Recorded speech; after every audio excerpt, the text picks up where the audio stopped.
सियासी कुश्ती के नतीजे सामने आ गए। तकरीबन 15 दिन से चल रही नीतीश मांझी के बीच वर्चस्व की जंग में बाजी नीतीश कुमार के हाथ लगी। बहुमत साबित करने से पहले ही बिहार के मुख्यमंत्री जीतन राम मांझी ने गवर्नर को अपना इस्तीफा सौंप दिया।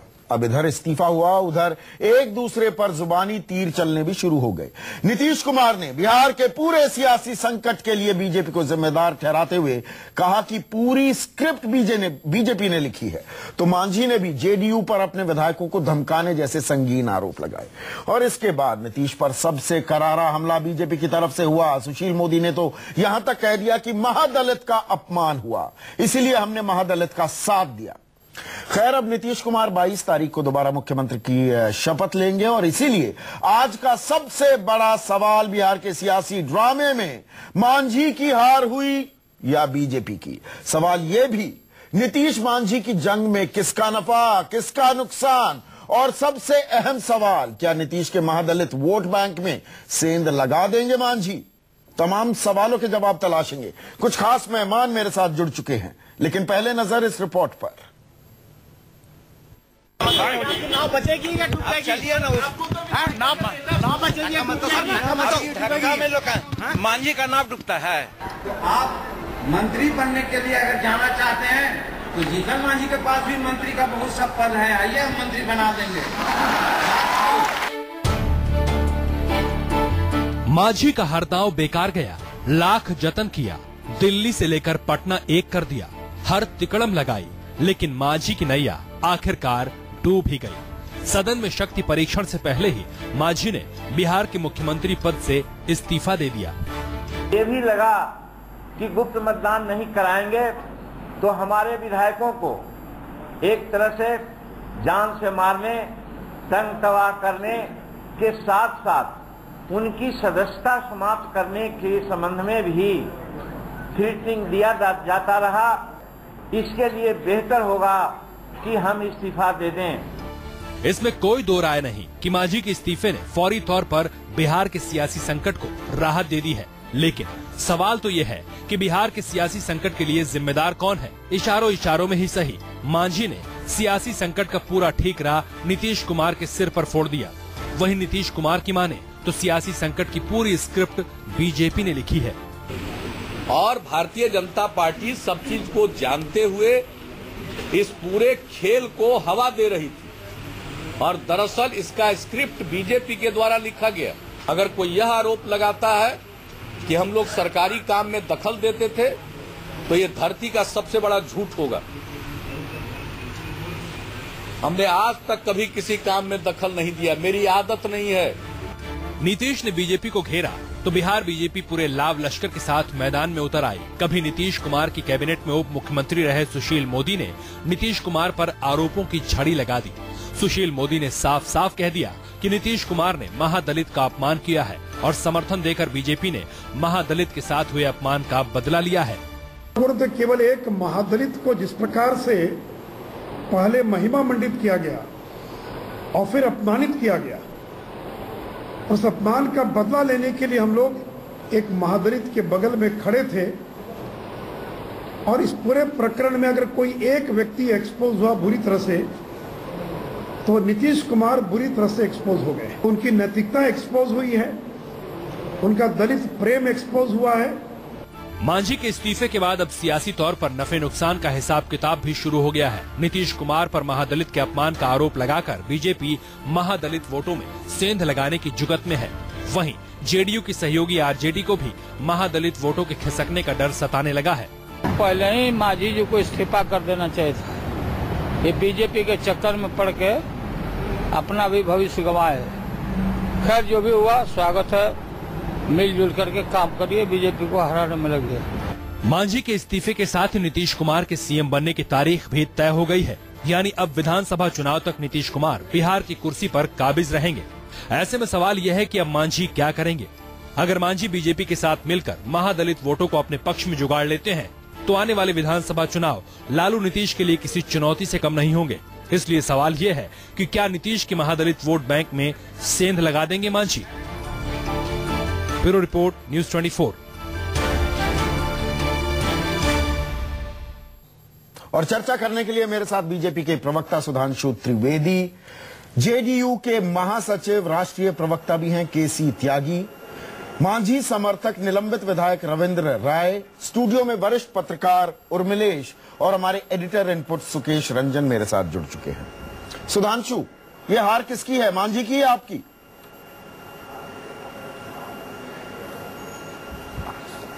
देखिए, इस पूरे घटनाक्रम से 3 पक्ष जुड़े हैं। एक सामाजिक पक्ष है, एक नैतिक पक्ष है और एक राजनीतिक पक्ष है। सामाजिक पक्ष पर जनता दल यू पूरी तरीके से एक्सपोज्ड है। जिस कार्ड को नीतीश कुमार जी अपना सबसे बड़ा कार्ड असल तीर चलाया भी नहीं सुधांशु, आप डिफेंसिव हो गए। इसी मुद्दे को मुद्दा बनाया। मैंने असल सवाल तो अभी पूछा भी नहीं था कि आपने भूमिका बांधनी शुरू कर दी। आप मुझे बताइए, हार किसकी हुई है आज, मांझी की या बीजेपी की? अरे हार मैंने बताया तो जनता दल यू की सामाजिक, नैतिक और राजनैतिक तीनों बिंदुओं पे हार हुई है। आप क्या करने, समर्थन देने के लिए क्यों निकल पड़े थे? जनता ने हमारा साथ नहीं दिया तो हम नैतिकता पे छोड़ना चाहते हैं। आप समर्थन किस बिना पर दे रहे थे? तो आपने व्हिप किस बात पर जारी कर दी? ये आपकी हार नहीं है क्या? बात है हाँ, कि जो आपका स्टैंड था, भाई जो इनका, मैंने कहा ना, जो इनका नैतिक स्टैंड था, जो सामाजिक स्टैंड था, उसको एक्सपोज करने के लिए हमने समर्थन दिया। अच्छा, इसमें कौन सी गलत बात है? मतलब जिस जीतन राम मांझी को 8 महीने पहले था वो दरक गया, सामाजिकता का झंडा झुक गया।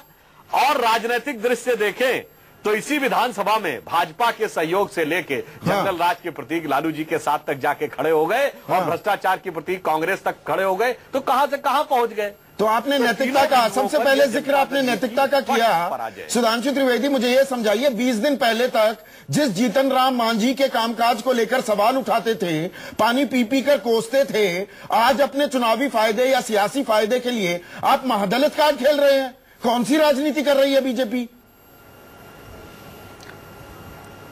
संदीप जी, ये बहुत ही विचित्र प्रश्न है। यह प्रश्न जनता दल यू से करना चाहिए। अच्छा, जिसको आपने अपना भारत बनाकर सिंहासन पर बैठाला, जिसके लिए आपने झंडा बुलंद किया। भाजपा जो है जाति वर्ग की राजनीति करती कि हमने महादलित को बैठाकर बड़ा। अरे आप जाति वर्ग की राजनीति नहीं कर रहे। सुशील मोदी का भी बयान हमने सुनवाया।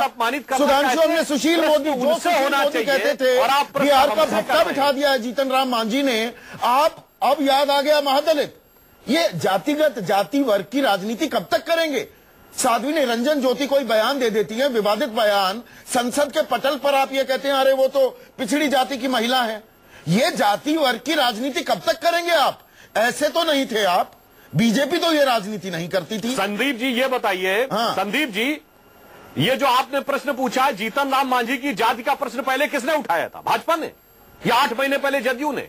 जिन्होंने प्रश्न खड़ा किया, तो आप उठा रहे हैं ना, ताल ठोक रहे हैं, डंका पीट रहे हैं, और हमने उसका प्रतिक्रिया दी, तो उत्तर आप हमसे पूछ रहे हैं। हाँ, महादलित का अपमान। अगर मैं ये सवाल पूछता हूँ महादलित का सम्मान, महादलित का सम्मान और बीजेपी को, दोनों को इक्वली ट्रैक करते हैं, ये बीजेपी ने खामखा पंगा ले लिया।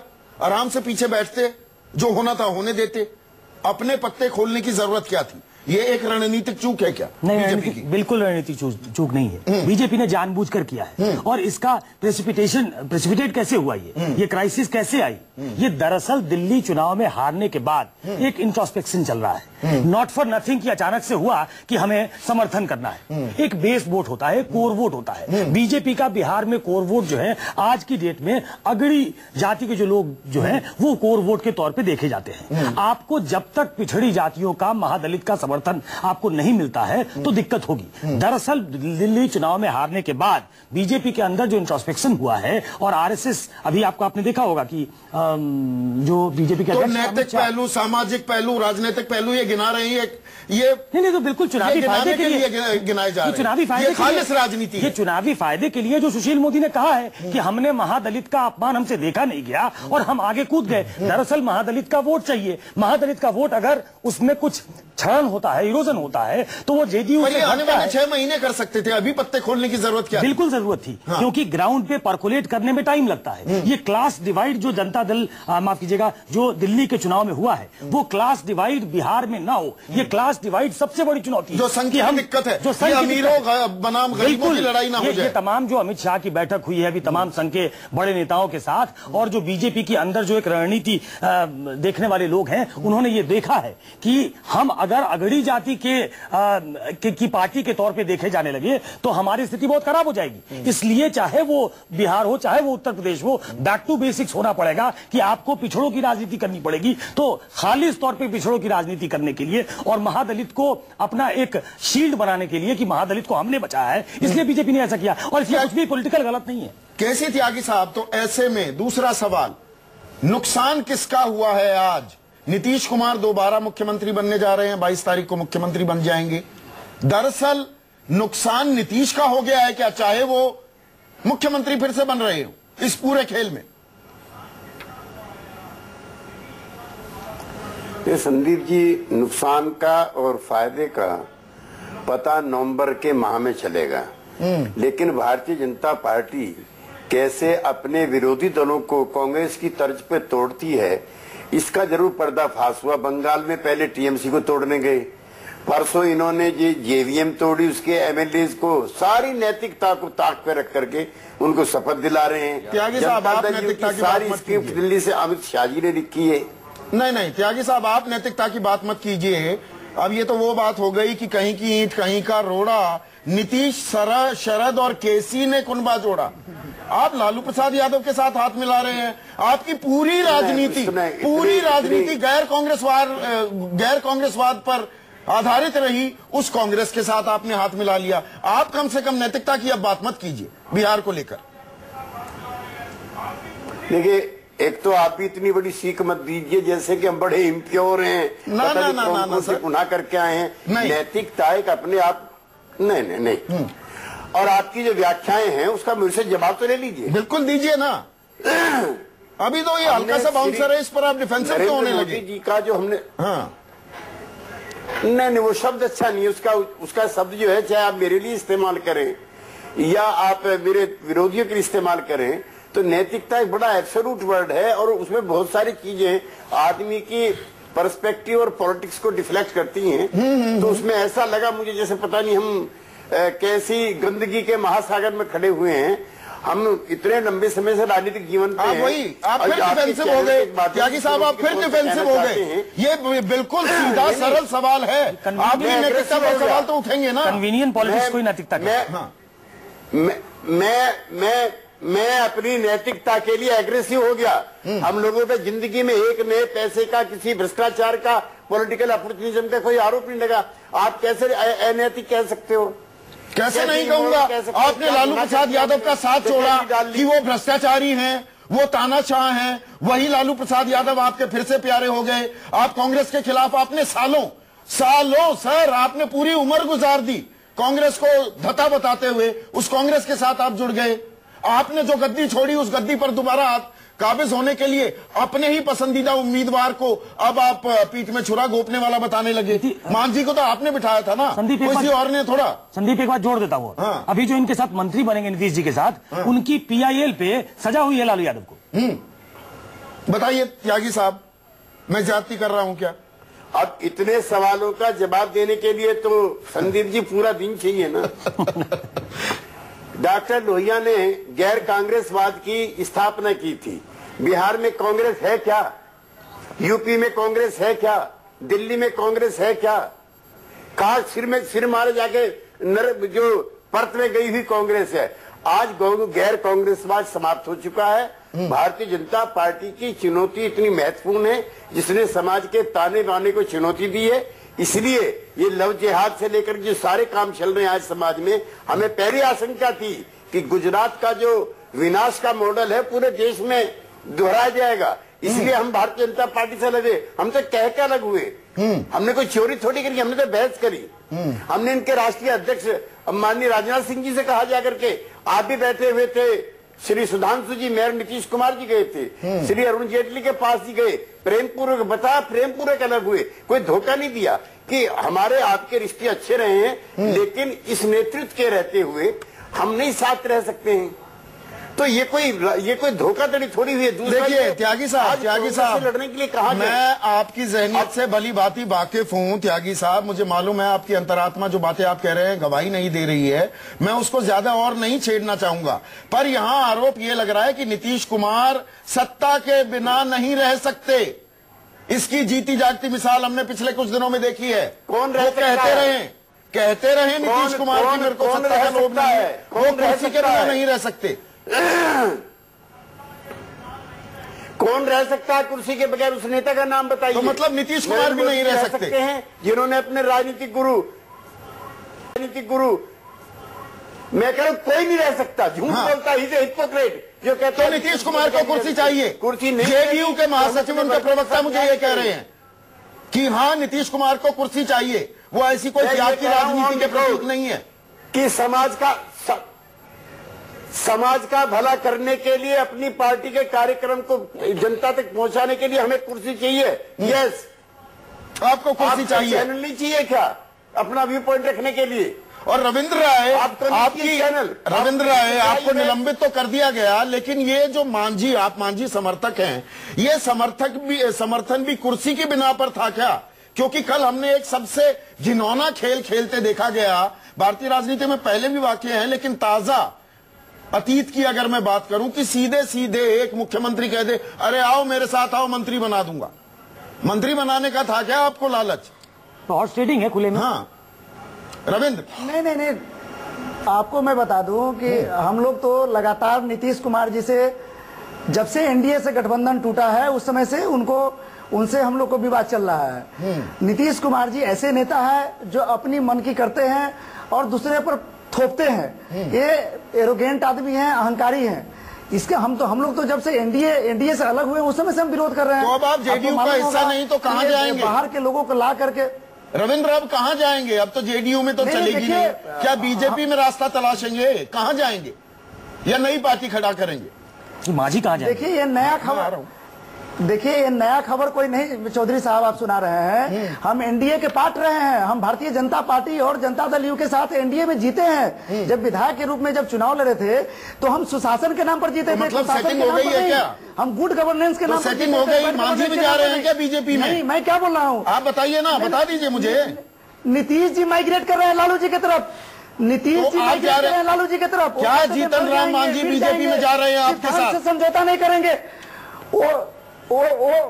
जब नीतीश जी जंगल राज वाले के साथ कहते थे मर जाएंगे, रविंद्र राय, क्या आप और जीतन राम मांझी बीजेपी में जा रहे हैं? एनडीए के साथ जीते थे ना। वो तो आपने बता दिया, एनडीए के साथ आप थे पहले। अभी जीतन राम मांझी निकट भविष्य में जीतन राम मांझी क्या बीजेपी में जाएंगे? देखिए, श्री जीतन राम मांझी जनता दल यूनाइटेड के विधानमंडल दल के नेता थे और उनको विधानमंडल दल के वो तो पुरानी बात हो गई। अब गलत तरीके से, असंवैधानिक तरीके से पुरानी बातें हो गई। आगे का रास्ता बताइए मुझे। हटाया गया उन्होंने का आगे का रास्ता बताइए। जीतन राम मांझी बीजेपी में जा रहे हैं क्या? जनता दल में देखिए ये महागठबंधन लालू जी के साथ बना सकते हैं। ये जंगल राज वालों के साथ जा सकते हैं। सुशासन का नारा देने वाले कुशासन के साथ हाथ मिला सकते हैं। चारा हो गया, वो तो पूरी आप कहानी गिनवाने लगे। जीतन राम मांझी, अच्छा पलट कर सुधांशु त्रिवेदी जी, नहीं सुधांशु त्रिवेदी, मुझे ये बताइए, क्या बीजेपी के दर खुले हैं जीतन राम मांझी के लिए?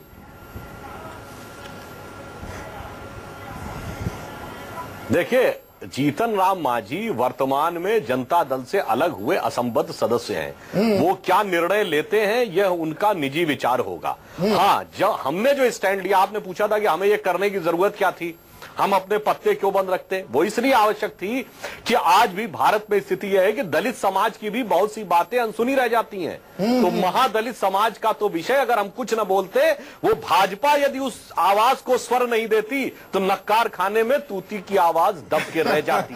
हमने उस स्वाभिमान को स्वर देने जीतन राम मांझी बीजेपी में आ रहे हैं क्या? विषय तो जनता दल का अंदरूनी था। जीतन राम मांझी बीजेपी में आ रहे हैं क्या? बात मैं ये कहता हूं, जीतन राम मांझी बीजेपी में आ रहे हैं क्या? जैसे विनोद कुमार बिन्नी आए, एमएस धीर आए, के पास ऐसा कोई चौधरी वीरेंद्र सिंह आए, आपने बहुत लोगों को अपने साथ ले लिया ना। सब भारतीय जनता पार्टी ने जीतन राम मांझी का समर्थन एक सैद्धांतिक आधार पर किया है। हाँ। व्यक्तिगत आधार तो फिर दरवाजे भी खुले होने चाहिए ना। जिस महादलित को अपमानित किया गया उसको ले लीजिए पार्टी में। बोलने में क्या गुरेज है आपको? अरे भाई, हमने कहा ये तो उनको निर्णय करना होगा ना। तो मतलब दरवाजे खुले हैं कि नहीं? कोई हम उनको हाथ पकड़ के थोड़ी ला सकते। सुधांशु जी, हाँ, अगर वो आने में कहना चाहूंगा कि बिहार की राजनीति के बारे में आपने कहा, एक मिनट, मुझे आज एक बड़ा विचित्र दृश्य नजर आ रहा है कि सुशासन के प्रतीक का दावा करने वाले नीतीश कुमार जी, जनता दल यू, एक तरफ भ्रष्टाचार और परिवारवाद और अक्षम प्रशासन की प्रतीक कांग्रेस, दूसरी तरफ जंगल राज के प्रतीक लालू प्रसाद यादव जी के साथ खड़े होंगे और सोच रहे हैं जनता उनके साथ आएगी। मैं एक प्रतीक मिसाल देना चाहता हूं, इसको शब्दशः न लिया जाए, किसी पार्टी के अपमान के लिए नहीं। यानी वो बात हो गई कि एक तरफ नागनाथ, एक तरफ सांपनाथ को लेकर हम बैठेंगे और जनता हमारी तरफ खींची चली आएगी। केसी त्यागी यहाँ पर रिस्पॉन्ड करना चाह रहे हैं। त्यागी साहब, इससे पहले कि आप रिस्पॉन्ड करें, मैं आपको पूरा वक्त दूंगा। त्यागी साहब, पूरा वक्त दूंगा, लेकिन उर्मिलेश बहुत देर से शांति से हमारी इस चर्चा को सुन रहे हैं। उर्मिलेश, दो सवाल जो मैंने पूछे, आपका मैं कमेंट चाहूंगा। बीजेपी की हार हुई है कि मांझी की, और नुकसान किसका हुआ है, मांझी का या नीतीश का? देखिए, ये बात सही है कि किसका नुकसान हुआ, किसका फायदा हुआ, ये तो नवंबर में चुनाव जब होगा उस वक्त इसका असल परीक्षा तब होगी। लेकिन आज की तारीख में अगर सबसे अधिक पर्दाफाश किसी का हुआ है इस पूरे प्रकरण में, यानी 13-14 दिन के प्रकरण में, तो एक बिहार की सियासत का एक ऑब्जर्वर होने के नाते मुझे ऐसा लगता है कि इसमें सबसे बड़ी फजीहत मांझी जी की नहीं हुई है, सबसे ज्यादा फजीहत बीजेपी की हुई है।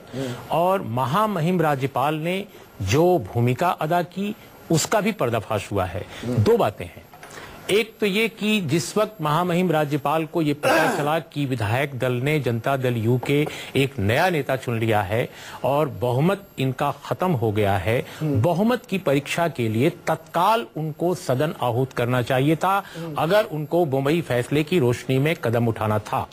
अब उनका ये लॉजिक, जो बीजेपी का भी लॉजिक था और बीजेपी के ही लॉजिक को राजभवन ने एडॉप्ट किया कि साहब 20 तारीख को चूंकि हम सत्र बुला चुके हैं लिहाजा पहले नहीं बुला सकते। ये बिल्कुल संविधान में ये ऐसी कोई व्याख्या नहीं है, पहली बात। दूसरी बात, मुंबई के फैसले में भी इस तरह की कोई व्याख्या नहीं है। तो इतने दिन तक जो असंवैधानिक अल्पमत सरकार को बिहार की जनता पर, बिहार के शासन पर आपने इंपोज किए रखा, इसके लिए मैं समझता हूं कि जो विपक्ष है, जो अब सत्ता में आएगा, उसको पूरा कैंपेन करने का आपने एक एजेंडा दे दिया। एक तो ये, दूसरा जो महादलित प्रेम जो भाजपा का अचानक उजागर हुआ है, मैं सुधांशु जी को और बीजेपी के सभी प्रवक्ताओं को ये बताना चाहूंगा कि भैया देखिए, आप लोग जो महादलित प्रेम दर्शा रहे हो अच्छी बात है, जेडीयू को भी दर्शाना चाहिए, हर पार्टी को दर्शाना चाहिए, क्योंकि दलित हमारे समाज का बहुत ऑप्रेस्ड क्लास है, इसमें कोई दो राय नहीं है। लेकिन क्या आप देखिए, मांझी जी क्या दलित नेता है? दलित समाज में पैदा होना और दलित नेता होना दोनों में फर्क है। उनकी सियासत के एजेंडे मैं उनको 1986 से जानता हूं। जी, आपने ये बात दी है ना, आपने ट्रिगर दिया है उर्मिलेश। मैं एक छोटा सा ब्रेक लेता हूं इसी ट्रिगर पर, मेरी मजबूरी है इसी ट्रिगर पर। ये महादलित वोट बैंक जो है, क्या उसमें सेंधमारी करेंगे? नीतीश का बनाया हुआ ये वोट बैंक है, मांझी के साथ जो हुआ सेंधमारी हो पाएगी क्या? और केसी त्यागी रिस्पॉन्ड करना चाह रहे हैं, एक तरफ नागनाथ, दूसरी तरफ सांपनाथ, जो आरोप लगाया है सुधांशु त्रिवेदी ने। चर्चा कर रहे हैं बिहार के घमासान पर। हमारे साथ सुधांशु त्रिवेदी, केसी त्यागी, रविंद्र राय, उर्मिलेश और सुकेश रंजन लगातार बने हुए हैं। केसी त्यागी साहब, आप रिस्पॉन्ड करना चाह रहे थे, और आप कितने भी इस बात को लेकर विचलित हों या आक्रामक, दरअसल आप हैं तो डिफेंसिव मूड में आज, आप कितने भी आक्रामक दिखें, लेकिन ये तीखा सवाल आप को इसका जवाब दे। नागनाथ, एक तरफ नागनाथ, एक तरफ सांपनाथ, और ये वो पार्टी जो उसूलों की बात करती थी। त्यागी साहब,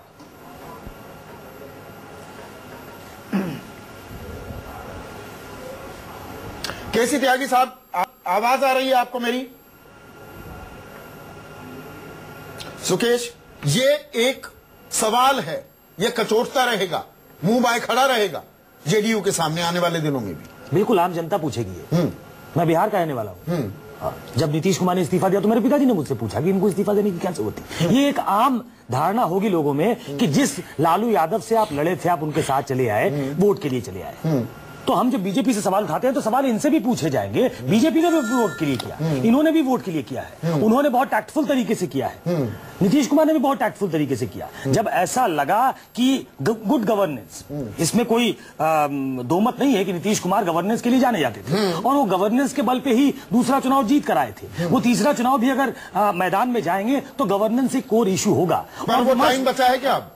ये 6 महीने में क्या कर देंगे, क्या बदलाव हो जाएगा? देखिए, क्योंकि भग पिटी है पिछले 8 महीने। बिल्कुल बिल्कुल, आप इंट्रोस्पेक्ट करते हो और उसके बाद इस नतीजे पे पहुंचते हो कि हमको गवर्न करना पड़ेगा। ये आज की राजनीति, उसमें गवर्नेंस एक मतलब विमर्श के केंद्र में है। आप गवर्न करोगे तो जीतोगे, गवर्न करोगे तो जनता आपको चुनेगी। और अरविंद केजरीवाल की जीत ने ये दिखाया कम से कम लोगों को, पॉलिटिकल पार्टीज को, कि नरेंद्र मोदी को हराया जा सकता है। और उसके बाद ये कॉन्फिडेंस आया है, तो उसमें गणित बैठेगा। और वो गणित था कि लालू यादव को भी साथ लेकर चलना है। हम दोनों की कास्ट पॉलिटिक्स अगर एक साथ जुड़ जाती है, इक्वेशन अगर जुड़ जाती है, तो वो शायद हराने के लिए काफी होगी। पर वो हाई मॉरल ग्राउंड नहीं है ना जो अरविंद लेकर चलने की कोशिश कर रहे थे। हाँ ठीक है, उसकी बात, तो माफी मांगते घूम रहे थे। लेकिन संदीप, यहाँ समस्या क्या है? आप लोग एक खूबसूरत सैद्धांतिक आदर्श की राजनीति का, व्यवहारिक राजनीति जो बिहार की मौजूदा धरातल की है, उससे घालमेल कर रहे हैं। मुझे माफ कीजिएगा। देखिए, 2 बातें मैं कहना चाहूंगा बहुत संक्षेप में। पहली बात यह है कि इससे ज्यादा खूबसूरत और कुछ भी नहीं हो सकता है कि बिहार में सियासत का एक नया मॉडल उभर जाए, इतनी खूबसूरत राजनीति हो कि सिर्फ जनता का काम हो, सुशासन हो, और बिहार को सचमुच जिसमें इतना पोटेंशियल है आगे बढ़ने का, उसको कर दिया जाए।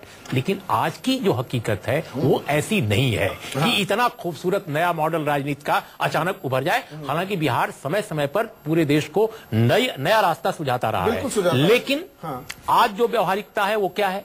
आज 2 धाराएं हैं, 2 दलबंदियां हैं। एक तरफ मोदी जी की नेतृत्व वाली पार्टी है और दूसरी तरफ नीतीश कुमार और लालू यादव हैं। अब सवाल यह है कि वहां कोई तीसरी धारा, बहुत सारे लोगों ने कोशिश की, एक समय सीपीआईएमएल ने कोशिश की, दूसरे ग्रुप्स ने कोशिश की, वो बहुत कामयाब नहीं हुई।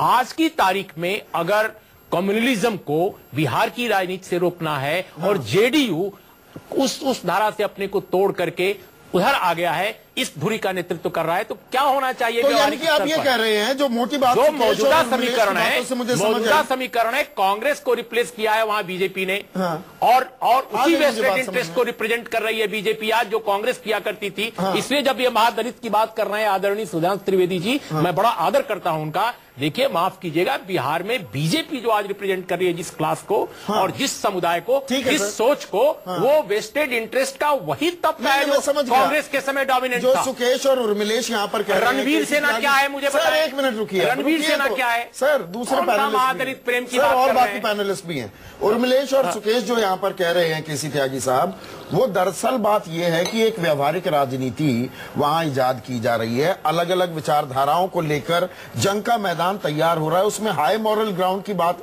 नहीं रह जाती है। लेकिन सर, मेरा सवाल बड़ा सीधा है केसी त्यागी साहब, do you have the time? Are you running against time? 6 महीने में क्या ऐसा आप काया पलट कर देंगे? क्योंकि आपकी काफी भदपिटी है सरकार की पिछले 8-9 महीने में। Correct me if I am wrong.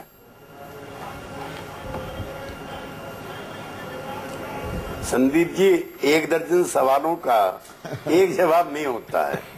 आपके 1 दर्जन सवाल होते हैं और हमें एक जवाब में उसका कैसे जवाब दें? एक तो जो हाई मॉरल ग्राउंड पॉलिटिक्स की बात कर रहे हो, मैं मानता हूं कि भारतीय राजनीति में उस राजनीति का पतन हुआ है। वरना सुधांशु त्रिवेदी जी की पार्टी जो नारा लगाती थी, जहां कुर्बान हुए मुखर्जी वो कश्मीर हमारा है, पीडीपी के साथ पैक्ट ना करती। एनसीपी को नेचुरली करप्ट पार्टी कहने वाले मोदी जी शरद पवार जी से आशीर्वाद लेने वहां ना जाते।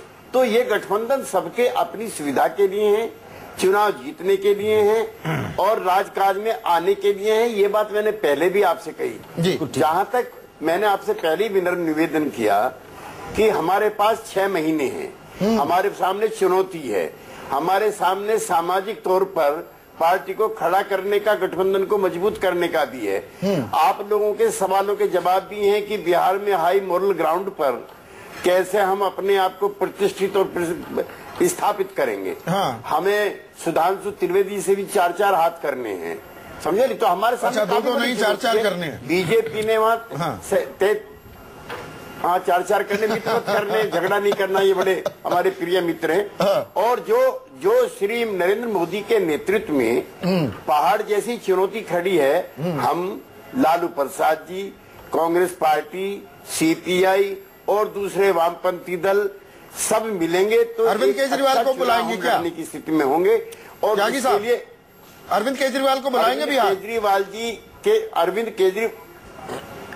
केजरीवाल जी ने मने किया कि वो दिल्ली से बाहर नहीं जाएंगे, लेकिन अरविंद जी से उनकी पार्टी को हम लगातार यहाँ भी और वहां भी एक तरफा समर्थन देते रहे। हमारी मनमर्जी की पार्टी है और वो आंदोलन के गर्भ से पैदा हुई पार्टी है।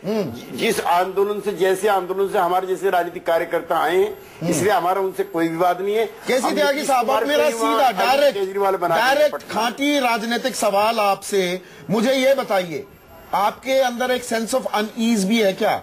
थोड़ी सी चिंता है कि अब जीतन राम मांझी क्योंकि आपसे अलग हो गए हैं, वो जो महादलित वोट बैंक दरअसल नीतीश कुमार ने जो तैयार किया उसमें सेंधमारी कर देंगे, बीजेपी को फायदा पहुंचा देंगे? एक तो संदीप जी, ये consequence engineered, projected, propagated by Shri Nitish Kumar है। हाँ, मैं तो बहुत एक दिन अलग से बहस हो जाए महादलित पे। एक तो आपकी जानकारी के लिए, अभी एक पैनलिस्ट कह रहे थे कि 27% दलित हैं। एक तो 27% दलित और आदिवासी मिलकर के नहीं है, नंबर 1। नंबर 2, समूचे महादलितों के नेता वो हो ऐसा नहीं है। जो वहाँ के स्पीकर हैं उदय नारायण चौधरी, वो भी महादलित हैं। जो तेज तर्रार नेता वहाँ के हैं, क्या नाम है, स्लिप कर रहा हूँ, वो उसी समुदाय के हैं। मतलब आपको कोई दिक्कत नहीं है? तो ये आपको कोई खतरा नहीं है आपके महादलित वोट बैंक को? नहीं, मेरी बात मैं उस बात की व्याख्या कर दूं। और ना समूचे महादलितों के नेता, हाँ निसंदेह वो मुशर्रफ समुदाय के सबसे बड़े नेता के रूप में उभरे हैं। और उर्मिला जी से मैं 100% सहमत हूं। उसका एक कास्ट और क्लास कॉन्ट्राडिक्शन उन वर्गों के साथ है जिन वर्गों की रहनुमाई हमारे मित्र सुधांशु त्रिवेदी इस महादलित वोट बैंक में सेंधमारी ही दरअसल मांझी के समर्थन के पीछे का राज है क्या?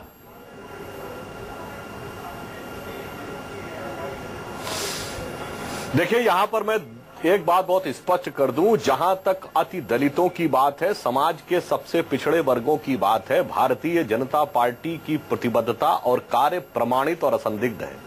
आप ये बताइए, ट्राइबल्स में सबसे ज्यादा काम करने वाली छत्तीसगढ़ में, झारखंड में, उड़ीसा के क्षेत्र में, इवन वो संगठन जिनके लिए आप आरोप लगाते हैं हमसे जुड़े संगठन वनवासी कल्याण आश्रम, इकलौता संगठन यदि क्रिश्चियन मिशनरीज के अलावा कोई काम करता है तो वो करता ही हमारे सिद्धांत का अंग है। और राजनीतिक दृष्टि अगर हम ये कहें तो अति पिछड़े और अति दलित को सबसे पहले आरक्षण देने का काम 2001 में उत्तर प्रदेश की भाजपा सरकार ने किया था, जब राजनाथ सिंह। सर, आपने मेरे सवाल का जवाब नहीं दिया सुधांशु। हमारा आप महादलित वोट बैंक में सेंधमारी कर रहे हैं, इसीलिए अचानक उबड़ आया, आपने समर्थन दिया मांझी को। संदीप जी, ये अचानक उमड़ आया प्रेम नहीं है। नहीं, मांझी के जरिए सेंधमारी करना चाहते हैं आप। ये हमारा समर्थन अचानक उमड़ा प्रेम नहीं है। ये सवाल देखिए सुधांशु, आप बहुत परिपक्व।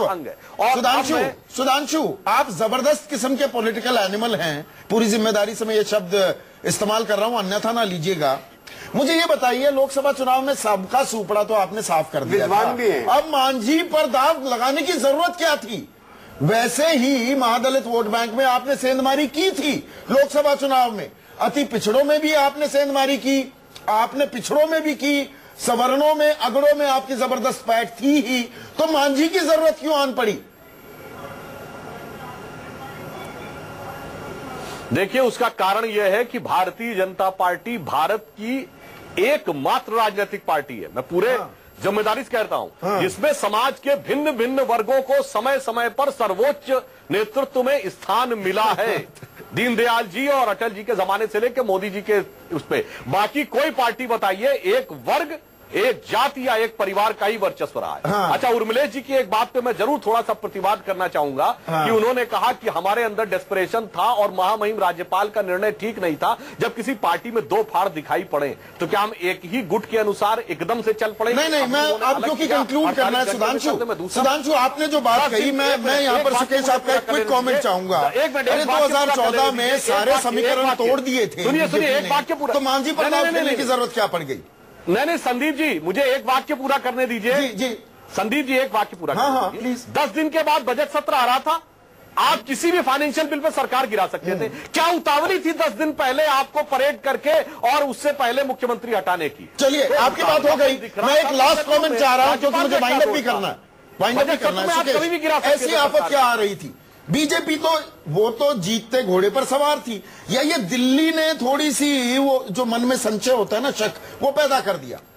आप बिल्कुल सही कह रहे हैं और मैं इस बात को कहता रहा हूं बार बार कि एक जो प्रैक्टिकल पॉलिटिक्स है और जो दिल्ली में इतना जबरदस्त धक्का लगा, उसके बाद से बहुत गहन चिंतन है बीजेपी के अंदर, संघ के अंदर, कि कहीं ये मामला गड़बड़ तो नहीं हो रहा है। और वो रफू करने के लिए आप देखिए दोनों, जी, वो रफू करने के लिए कि आखिर क्या किया जा सकता है, वहां केंद्र की राजनीति और राज्य की राजनीति दोनों में फर्क होता है। वहां पे एक मुश्त वोट बैंक जो नीतीश और लालू का एक साथ आता है, उसमें सेंधमारी करने के लिए ऐसा किया गया, लेकिन क्या ये कर पाएंगे, ये एक बड़ा सवाल होगा। तो आने वाले 6-7 महीने बिहार की राजनीति के लिए बड़े दिलचस्प होंगे और चर्चाएं होती रहेंगी। सुधांशु त्रिवेदी, केसी त्यागी, रविंद्र राय। रविंद्र, आपसे माफी चाहूंगा, मैंने आपको थोड़ा कम वक्त दिया, लेकिन अभी बहुत पानी बहना है गंगा में, बिहार की गंगा में, और आपको हम बुलाते रहेंगे। नमस्कार।